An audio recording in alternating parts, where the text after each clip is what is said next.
Wisconsin that we believe in. Welcome to Walkerville. I give you the people's champion, Senator Russ Feingold.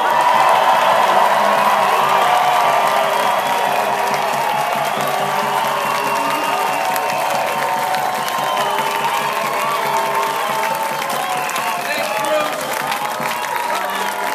Bruce, first of all, thank you for a lifetime of dedication to the working people of this state and this nation. This guy has worked every day, and I thank you. I want you to all thank him for his service.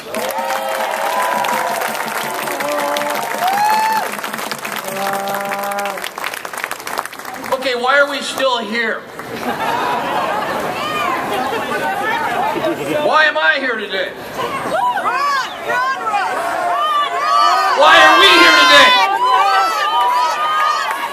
Why are we in a place called Walkerville today?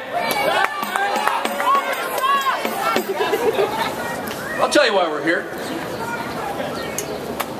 We're here because we will not stop until we win. Until this is over.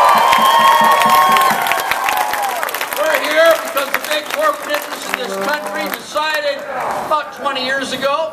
I think the first thing we'll do is pass a bunch of trade agreements and ship overseas all the jobs of the people in the private sector. That's the first thing they decided to do.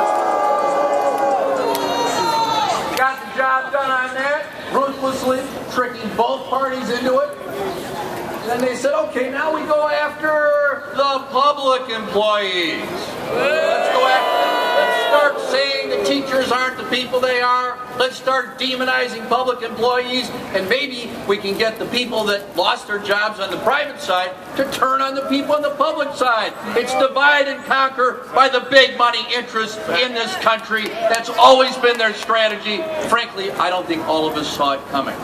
I certainly didn't see the ruthlessness and how far they would go with this.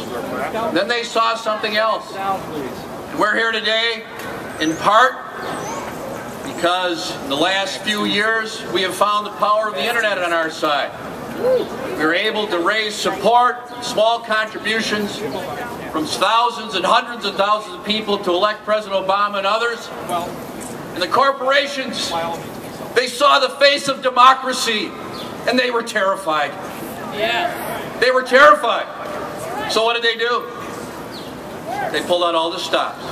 They even got the United States Supreme Court to thumb its nose at the law of the land and overturn a 100-year-old ban on corporate contributions. That's what they did.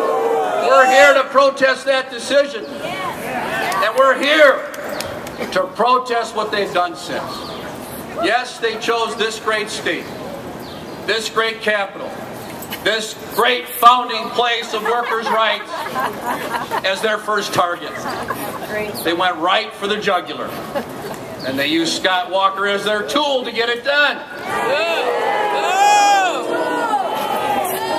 They passed a law here that was wrong and unfair and against every Wisconsin tradition on the merits. And they did it in a way that was wrong and I think illegal, and I hope to God the Supreme Court sees that. The way they passed that thing, using everything wrong, illegal, and should be struck down. But of course, they have an alternative plan. And that's another reason why we are here. We are here because they intend to abuse the budget process. That old phony line that taking away people's collective bargaining rights have to do with the budget, which we've exploded in conversation and admission over and over again. They're going to try to do it again in this budget. And I fought monkey business in state budgets here for 10 years as a state senator myself. There's no way we would have allowed something like this, Republicans or Democrats, to ever go into a state budget. I'm here today, you're here today to say, don't abuse our budget process in the next few weeks. We will protest it and we'll continue to protest it.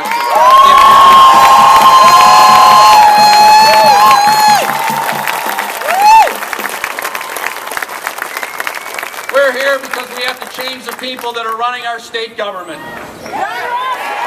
They're not just sticking with this awful collective bargaining move. They're destroying people's rights to vote in a meaningful way by questioning their ability to just come in and vote as they've always been able to do in our state with reasonable residency. They are opening up every tax loophole they can think of for corporations. So we are here to begin the counteroffensive. We got to do three things. We got to win back the state Senate. Right away. We're going to elect real people to the state Senate. And we'll be 17 of them. So we'll have the majority. That means Walker stopped. That means he can't do anything more. That's not enough. Then we got to take back the state assembly. 2012 election. We need all three. We need a trifecta, and then we have to defeat Scott Walker so a new governor.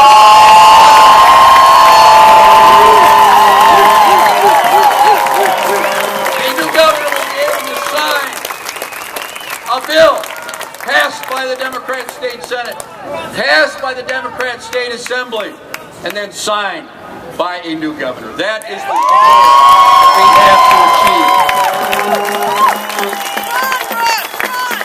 I am here to stand with you as we continue that fight. If it takes a year, great. If it takes 5 years, it's worth it. Absolutely. This is not a short-term deal. I used to say when I maybe occasionally played a little too aggressively